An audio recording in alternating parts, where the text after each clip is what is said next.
coração bate mais alto. Enquanto o mundo perde a forma, eu me encontro em mim.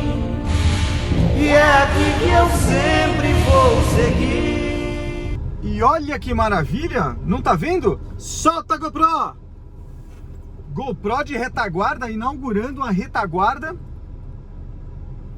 do 500EF. Exato. 500EF é um carro que nunca teve a câmera GoPro na retaguarda, por um motivo simples. Tem um Insufilme que um dia eu preciso tirar. Ele é muito escuro, isso atrapalha também, mas enfim. É inegável que também o Insufilme gera uma certa privacidade e uma sensação de segurança. Não conheço dados que dizem que veículos filmados sofrem menos violência, né? De qualquer forma, é o que se diz por aí, que o fato de estar filmado, o criminoso fica com certo receio. Afinal de contas, pode estar lá, sei lá, um policial militar à paisana, sei lá eu. Então é comum isso, né? Policial, a gente sempre comemora, né, quando o policial militar à paisana reage e liquida o seu oponente, né, ou o criminoso, né? Mas de qualquer forma, só eles podem fazer isso, né? Porque na hora da reação ninguém anda armado, né? E quando anda faz besteira. 90% das pessoas que andam armado não tem nem noção de como usa uma arma. Muito bem, mas aqui o papo não é esse. O fato é que a câmera aqui na retaguarda, no nosso querido 500EF, tá atrás do Insufilme. Como você pode ver o Uber aí atrás, isso prejudica um pouco a nossa missão principal da câmera, que é justamente deixar ostensiva a filmagem, para que o imprudente que vem atrás perceba e fale, melhor ficar longe dessa porcaria que tá aí na frente. É isso, mas enfim, vamos ver. Agora, eu fiz um teste lá em casa, logo que liguei a câmera, com alguma atenção, mas aí é quase um exame de vista, né? Daqueles campimetria, sabe aquele exame que quem tem tendência a glaucoma faz? Você fica com a cara numa máquina e olhando para um ponto fixo e com um controle na mão, tipo um detonador de alguma coisa. Cada vez que você vê um pontinho vermelho em algum local da tela, você aperta aquele botão e aí a médica depois verifica qual foi a assertividade entre os pontinhos que apareceram e o seu dedo, e aí diz o quanto de campo visual você tem. Muito bem, então aqui é quase isso, tem um pontinho piscando ali, e paciência. A Uber desistiu, vamos ver. Tá com uma cara feia o Uber, mas tá com passageiro. Se não tivesse, ele já ia ter uma cara estranha. Fisicamente avaliando, tenho medo daquele cara. Muito bem. Outra dica importante, né? Quando você usa o carro no dia a dia, um carro de uso normal, o fato de chover não muda nada na história, porque você usa num dia que choveu, o carro para, ele tem alguns locais que esconderam água, é natural isso em qualquer carro, tem muito localzinho secreto nos carros, né? Nem sempre, às vezes é um problema de vedação, às vezes é um projeto mesmo. Mas de qualquer forma, no dia seguinte você está usando, aí não chove todo dia, então no outro dia pegou sol, então a movimentação do carro faz a água que estiver boiando lá dentro se deslocar para algum lugar, e o próprio calor do motor, do sol, de tudo, faz também com que aquilo evapore. Então, um carro de uso diário, ele, por mais que ele esconda a água, isso não vai gerar um grande problema, especialmente nos dias de hoje, com chapa tratada contra a ferrugem, etc. Mas ainda que nos carros antigos, na época que eles rodavam diariamente, no caso desses aqui, isso não era um grande problema. O grande problema é o carro parado. É aquele quando você vai para uma chuva muito intensa, para na sua garagem e fica dias sem usar. É aí que mora o grande perigo, porque aí a água que se acumulou em algum local que não deveria, ou até que deveria, está empoçada. E como você sabe, água empoçada com chapa de aço embaixo, ainda que esteja com a tinta por cima, tem uma hora que dá zebra, infiltra, e aí não tem jeito, ela oxida. E aí, meu amigo, oxidou, você começou a degradação da chapa, que é a ferrugem, né? Então, um ponto importante na hora que você anda na chuva com esses carros antigos é importante você usar 1-2 dias depois sem chuva. Põe no trânsito o carro, põe no sol, porque aí você garantiu que ele secou. Só depois você arquiva o carro, põe para dormir os dias que você quer que ele fique paradinho. Então tem que tomar cuidado com isso. Então a ideia foi essa, né? A gente ontem tomou essa chuva de manhã, depois ele ficou no local coberto, a água evaporou, pelo menos da superfície, no que estava exposto, dos cantinhos só Deus sabe, mas aí na hora de ir embora já não tinha chuva, nada, então o fato do vento ter entrado vento entra em tudo, vento entra nos vãos de porta, entra dentro das folhas de porta, né? Aquilo não é vedado para ar, então isso faz com que ajude a secar. Então quando chegamos em casa, assim quero imaginar, ele estaria seco, e aí hoje está tranquilo lá, guardadinho. Estamos hoje com 500 EF, vamos para uma jornada aqui de 2 dias de 500 EF, né? Hoje era rodízio automático, então quarta e quinta-feira a gente vai com 500 EF. E está se aproximando nada menos do que mais uma viagem para Curitiba.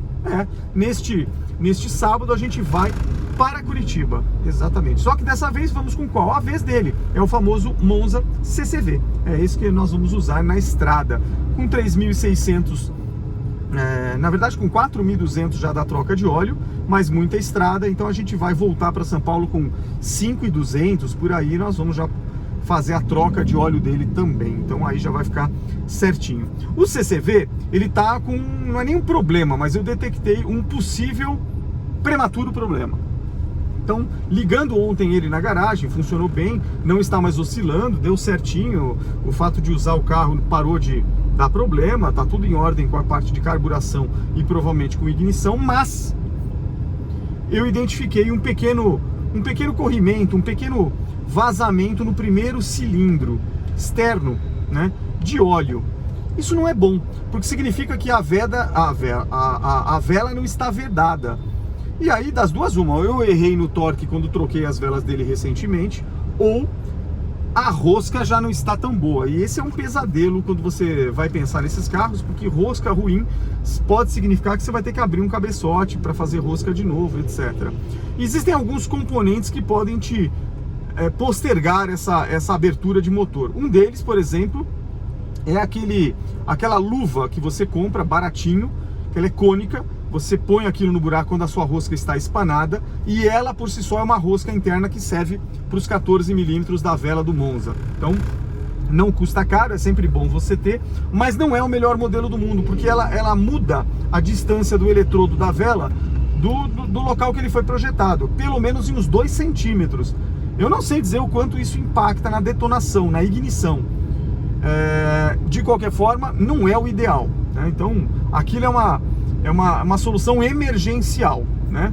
Pô, não quero abrir o motor agora, não é um problema, o carro nem está com o motor tão velho, tudo, então põe aquela rosca cônica e adapta a sua vela ali.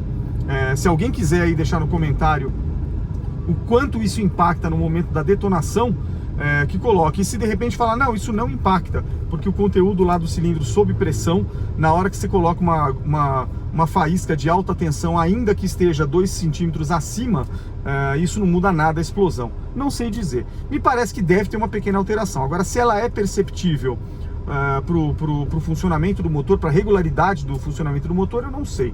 Outra opção que eu achei é o tal do helicoil. É muito usado isso em Fuscas, né? Porque tem aquele material de carcaça de Fusca, não é bem o ferro, então usa-se muito isso. É mais comum talvez espanar rosca em motores refrigerados ao ar pelo próprio componente em que ele é fabricado. Agora, para motores com bloco de ferro, ou cabeçote no caso, pode ser usado. Então você tem o helicoil. Então o que é isso que eu dei uma pesquisada? Você compra um kit, esse kit vem com o famoso macho, que é onde abre uma rosca. Ele é um macho de 15 milímetros, no caso do Monza, e ele vai permitir que você faça aquela rosca. Isso é manual, não precisa de máquina, nada. A única coisa que eles recomendam, obviamente, é um ângulo reto, né? Não vai fazer uma rosca enviesada, né? Mas enfim, fazendo com o mínimo de atenção, você gira com calma aquilo, faz uma rosca. A partir daquele momento é importante você saber que nunca mais você vai encaixar uma vela de 14 milímetros lá dentro, porque a rosca vai comer um pedacinho, 1 milímetro de material, e vai transformar numa rosca de 15 milímetros. Mas daí você coloca o helicoil. O helicoil, na verdade, é uma peça de aço que é rosqueada com um alicate de ponta nesses 15 milímetros, beleza? E aí a parte interna dessa bucha, digamos assim, é uma rosca de 14 milímetros, que é, obviamente, para o Monza. Então, basicamente, você coloca uma nova rosca de aço no cabeçote. Então, em teoria, isso é a melhor opção. Por quê? Porque você não muda a distância de nada. Essa rosca é colocada ali e a vela praticamente vai ficar com a mesma distância do eletrodo para a qual foi projetada no coletor do carro. Então é a melhor opção.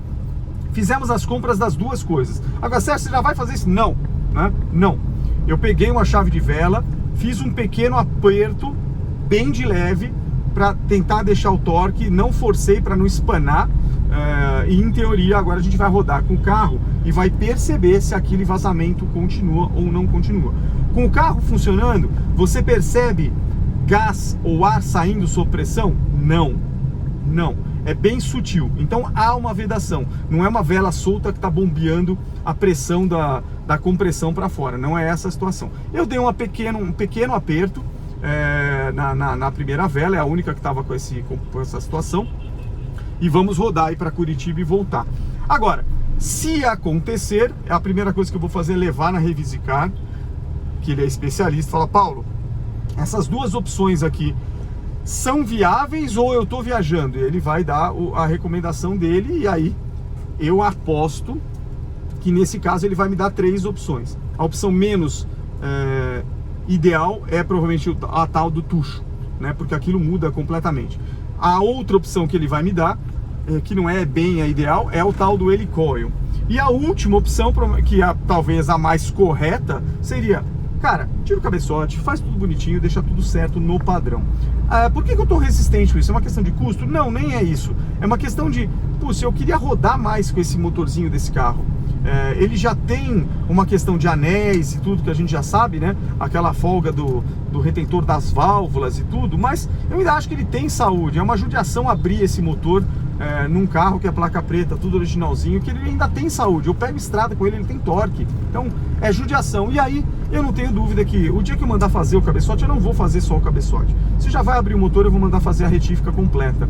E aí ele vai ficar 0. Mas dá para postergar isso um pouco, eu não preciso fazer isso agora. Então dá para rodar mais. Eu acho que dá para colocar mais uns 100 mil nesse carro aí, rodando bastante, especialmente em estrada, para daí a gente pensar nessa parte. Então, vamos ver. Não me gera problema colocar um helicoil ali. Não me gera problema. Até porque velas a gente troca a cada 20 e poucos mil. Então, não é um negócio que você faz toda semana. E com o helicoil também não me causa grande problema. A chance que você tem de espanar a rosca do helicoil, só se aí você for um cara muito doido, né? Porque não faz muito sentido. Aquilo é aço, né? Então, acho pouco provável. É só apertar do jeito certo que aquilo não vai ter problema. Vamos ver. Próximos capítulos nós vamos entender o que vai acontecer. Então é isso. Vou terminando por aqui mais essa passagem rápida de quarta-feira a bordo do nosso querido 500EF. E para não deixar passar batido, acho que vale colocar a querida propaganda do que é o Monza 500EF, obviamente na sua época de criação. Fala um pouquinho aí, Emerson. Como eu gosto. E o conforto? Bancos de couro, volante regulado. Tá bom. Entra no carro, põe o cinto, mas vai com carinho. Monza Classic 500EF. É um excelente carro. O carro com 2 assinaturas de sucesso. E é aqui que eu sempre vou seguir. Meu coração bate mais alto dentro de um Chevrolet.